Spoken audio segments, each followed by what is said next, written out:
ஆத்ம வாராகி யூடியூப் சேனலுக்கு தங்களை அன்புடன் வரவேற்கின்றேன். இன்றைய பதிவில் நமது இந்து சமயத்தில் எத்தனை புராணங்கள் உள்ளது என்பதை பற்றித்தான் நாம் பார்க்க போகின்றோம். முதலாவதாக வராக புராணம், மச்ச புராணம், மார்க்கண்டேய புராணம், வாமன புராணம், தேவி பகவத புராணம். வராக புராணம் மகா புராணங்களில் 12வது புராணம் ஆகும். இது திருமாலின் அவதாரத்தினை விளக்கும் புராணம்.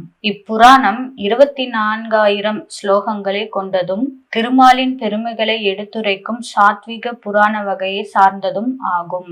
பாதாளத்திற்கு சென்ற பூமாதேவியை மீட்க திருமால் வராக அவதாரம் எடுத்தார். அவ்வாறு மீட்கப்பட்ட பின்பு பூமாதேவியின் கேள்விகளுக்கு வராக அவதார கோலத்திலேயே திருமால் அளித்த பதில்களின் தொகுப்பே இப்புராணங்கள் ஆகும்.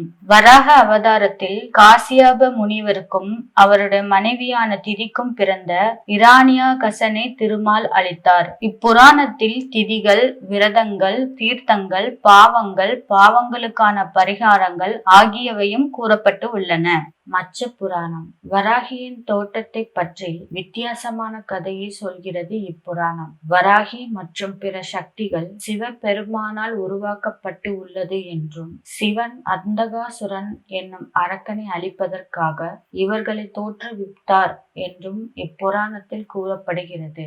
அந்தகாசுரன் எனப்படும் அரக்கன் இரத்த பிஜா அரக்கனை போல அவனுடைய இரத்த துளிகளில் இருந்து மீண்டும் உயிர் பெற்று எழும் வலிமையை உடையவன் என்றும், ஆதலால் அந்தகாசுரனை அழிப்பதற்கு சிவபெருமான் வராகியின் உதவியை பெற்றார் என இப்புராணத்தில் சொல்லப்படுகிறது. மச்ச புராணத்திற்கு மஸ்திய புராணம் என்று இன்னொரு பெயரும் உண்டு. இது 11 புராணங்களில் 16வது புராணம் ஆகும். இது 14,000 ஸ்லோகங்களை கொண்டது.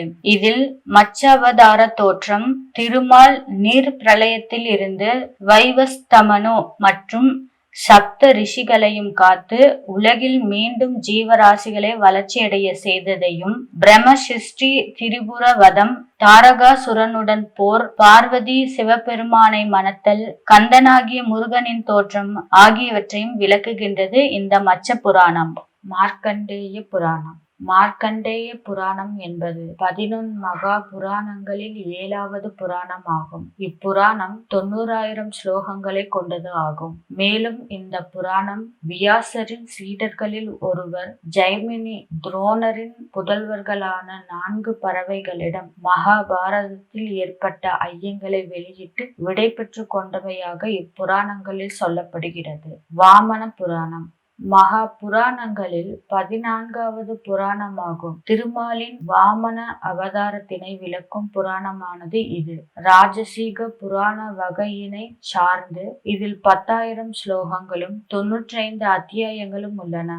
அரக்கர் குல அரசன் மகாபலி சக்கரவர்த்தியை அழிக்கவும், துந்து என்ற அரக்கனை அழிக்கவும் திருமால் இருமுறை வாமன அவதாரம் எடுத்ததாக இப்புராணத்தில் கூறப்படுகின்றது.